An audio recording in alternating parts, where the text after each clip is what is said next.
दोस्तों, इस कहानी को थोड़ा ध्यान से सुनिए, क्योंकि यह कहानी आपकी जिंदगी बदलने वाली है। एक समय की बात है, महात्मा गौतम बुद्ध के सबसे प्रिय और करीबी शिष्य अनमोल एक दिन कहीं जा रहे थे।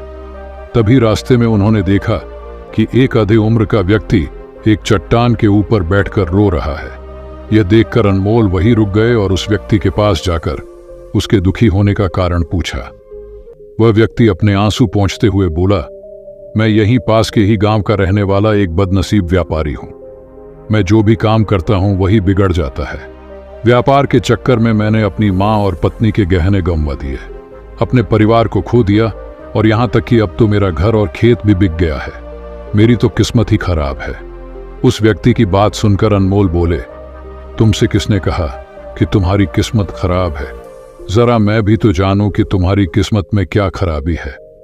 व्यक्ति बोला, पहले मैं खेती करता था, लेकिन हर साल उसमें घाटा हो रहा था। कभी सूखा पड़ जाता तो कभी ज्यादा बारिश से फसल खराब हो जाती। कभी आवारा पशु फसल को नुकसान पहुंचाते तो कभी कीड़े मकोड़े फसल को बर्बाद कर देते। खेती से मेरे परिवार का गुजारा ठीक से नहीं चल पा रहा था, जिससे परेशान होकर मैंने खेती करना छोड़ दिया। एक दिन मैंने व्यापार करने का निश्चय किया। मैंने पत्नी के गहने बेचकर अपना व्यापार शुरू किया, लेकिन मेरा व्यापार नहीं चला। शुरू में तो मेरे परिवार वालों ने मेरी आर्थिक मदद की, मेरा साथ दिया, लेकिन जैसे जैसे मुझे नुकसान होने लगा तो मेरे परिवार वालों ने भी मेरा साथ छोड़ दिया और मुझसे दूर हो गए। अब तो वह मुझे देखकर अपनी नजरें फेर लेते हैं और मुझे ही अपने परिवार की गरीबी और दुर्दशा का जिम्मेदार ठहराते हैं। अब तो मुझे अपना जीवन ही बोझ लगने लगा है। अक्सर मेरे मन में ख्याल आते हैं कि अपना जीवन ही खत्म कर लूं, और मैं आज यहाँ आत्महत्या करने ही आया था, लेकिन हिम्मत नहीं जुटा पाया, इसीलिए इस पत्थर पर बैठकर रो रहा हूँ। दूसरी तरफ मेरा एक मित्र है। हम दोनों ने एक ही साथ व्यापार शुरू किया था, लेकिन वह आगे बढ़ गया और मैं पीछे रह गया। मेरी इस असफलता की वजह से वह हर समय मुझे नीचा दिखाने का प्रयत्न करता रहता है और वे अक्सर मेरे घर आकर अपनी सफलता की बातें करता है। मेरे घर वालों को बताता है कि कैसे उसने कड़ी मेहनत करके इतना बड़ा व्यापार कर लिया है, और वह अक्सर अपने फलते फूलते व्यापार के किस्से मुझे, मेरी पत्नी और मेरे माँ बाप को सुनाता रहता है, जिसे सुनकर मेरे घर वाले उसकी तो प्रशंसा करते हैं, लेकिन मेरी बुराई करते हैं। मुझे नाकारा और कम दिमाग का कहते हैं। मेरी पत्नी और माँ मुझे बात बात पर ताने मारती है, जिससे मुझे बहुत दुख पहुंचता है और कई बार खुद की नाकामयाबी पर क्रोध भी आता है। लेकिन मुझे समझ नहीं आ रहा कि मैं क्या करूं। यह सुन भिक्षु अनमोल ने पूछा, तुम्हें किस बात का दुख होता है? अपने असफल होने का या फिर मित्र के सफल होने का? यह सवाल सुनकर वह व्यक्ति एक पल के लिए सोचकर फिर बोला, अगर सच कहूं तो मुझे अपने असफल होने का उतना दुख नहीं होता जितना कि मित्र के सफल होने का होता है। भिक्षु अनमोल ने अगला प्रश्न किया, अगर तुम्हारा मित्र व्यापार में असफल हो जाता और तुम सफल हो जाते तो क्या तुम खुश होते? व्यक्ति ने कहा, हाँ, मुझे बहुत खुशी होगी। अनमोल बोले, इसका मतलब कि तुम्हारी खुशी तुम्हारे मित्र पर निर्भर करती है। अगर वह चाहे तो तुम्हें खुश कर सकता है, और अगर वह चाहे तो तुम्हें दुखी भी कर सकता है। तुम स्वयं से ना तो खुश हो सकते हो और ना ही दुखी हो सकते हो। भिक्षु की बातें सुनकर व्यक्ति थोड़ी देर के लिए सोच में पड़ गया और फिर बोला, आपकी बातें सुनकर मुझे कुछ आशा बन रही है। तभी भिक्षु अनमोल ने कहा, जब हम किसी से आशा बांध लेते हैं तो उस पर निर्भर हो जाते हैं, फिर हमारी खुशी और दुख भी उसी पर निर्भर करने लगते हैं। इसीलिए सबसे बेहतर है कि तुम स्वयं सी आशा बांध लो। जब तुम ऐसा करोगे और साथ ही पूरी मेहनत और ईमानदारी से काम करोगे तो तुम्हें सफलता अवश्य प्राप्त होगी। तुम्हें लगता है कि तुम्हारा मित्र तुम्हें नीचा दिखाने आता है, दुखी करने आता है, पर अगर ईमानदारी से विचार करो तो वह बातें तो सच ही कहता है। वह अपने संघर्ष और अनुभव की बातें बताता है। तुम उन बातों से बहुत कुछ सीख सकते हो। तुम्हें तो इसके लिए उसका धन्यवाद करना चाहिए कि तुम्हें घर बैठे इतने सारे अनुभव मिल रहे हैं। तुम उन अनुभवों का लाभ उठाओ, नई शुरुआत करो, ईमानदारी से कर्म करते जाओ, हार मत मानो। एक दिन तुम्हें सफलता जरूर मिलेगी। आज तुम जिसे अपना बुरा वक्त कह रहे हो या बुरी किस्मत कह रहे हो, एक दिन यह अच्छे समय में बदल जाएगी, और इसी के साथ तुम्हारी सोच और विचार भी बदल जाएंगे।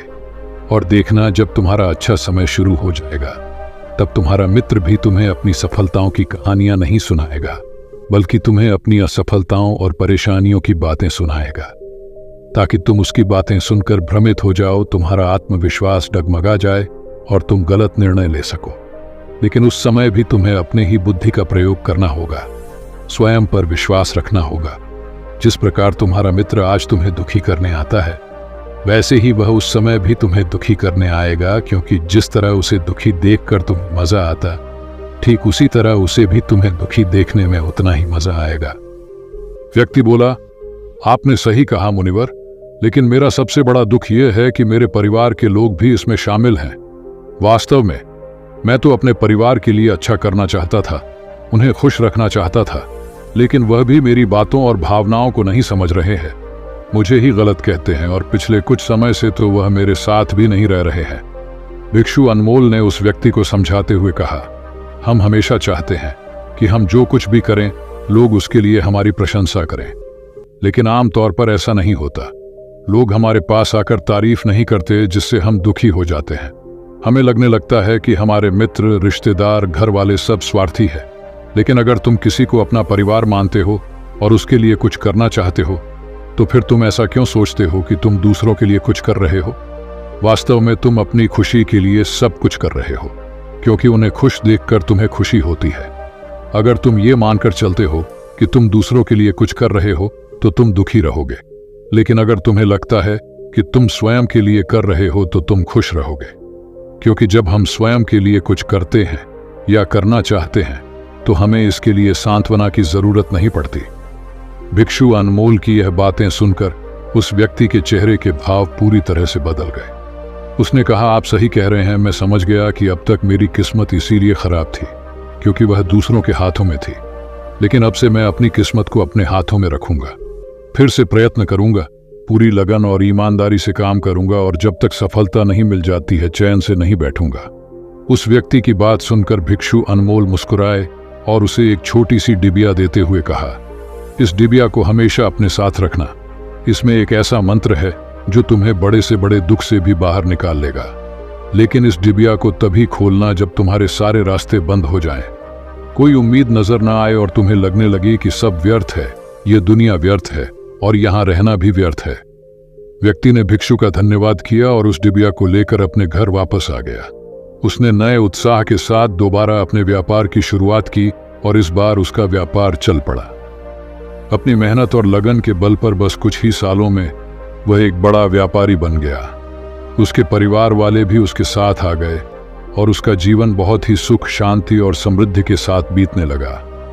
दोस्तों, समय और किस्मत के खेल को आज तक ना कोई समझ पाया है और ना कोई समझ पाएगा। यह सदा एक जैसा नहीं रहता, यह बदलता रहता है। उस व्यक्ति के जीवन में भी बदलाव आया। वही व्यक्ति जिस गांव में रहता था, उस गांव पर पड़ोसी गांव के राजा ने हमला कर दिया। उस हमले और लूटमार में उस व्यक्ति का सारा धन भी लूट लिया गया। उसके दुकानें और घर सब जला दिए गए। जान बचाने के लिए उसे अपने परिवार के साथ वहां से भागना पड़ा। व्यक्ति अपने परिवार के साथ कई दिनों तक इधर उधर भटकता रहा।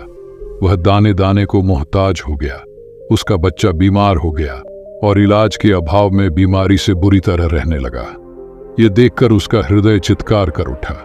उसके पास अपने बेटे के इलाज और परिवार को खिलाने के लिए धन के नाम पर एक सिक्का भी नहीं था। वह अंदर से बुरी तरह से टूट गया। ऐसे में उसे एक बार फिर से निराशा ने घेर लिया। उसे लगने लगा कि उसका जीवन व्यर्थ है, सारी दुनिया व्यर्थ है। लेकिन तभी अचानक उसे भिक्षु अनमोल द्वारा दी गई डिबिया की याद आई। उसने उत्सुकता के साथ उसे खोला। उस डिबिया के अंदर एक पर्ची रखी हुई थी। उस पर्ची पर कुछ लिखा हुआ था। उस पर्ची को परखकर उसकी आंखों के सामने छाया हुआ निराशा का अंधेरा छट गया और वह एकदम से मुस्कुरा उठा। उस पर्ची में लिखा था, यह वक्त भी गुजर जाएगा। दोस्तों, ये कहानी हमें सिखाती है कि समय के खेल को समझना संभव है। यह हमेशा बदलता रहता है। इसीलिए बुरी परिस्थितियों में हमें अत्यधिक निराश नहीं होना चाहिए। हमें आत्मविश्वास बनाए रखना चाहिए, क्योंकि समय बदलता जरूर है। आज बुरा है तो कल अच्छा भी जरूर आएगा। ये कहानी आपको कैसी लगी कमेंट्स करके जरूर बताएं। इस प्रेरणादायक कहानी को अपने परिवार और मित्रों के साथ शेयर करके उन्हें भी इस ज्ञान से अवगत कराएं। अगर ये कहानी आपको अच्छी लगी हो तो वीडियो को लाइक करें और ऐसी ही ढेर सारी कहानी सुनने के लिए हमारे इस चैनल को सब्सक्राइब कर लें। मिलते हैं अगली वीडियो में। धन्यवाद।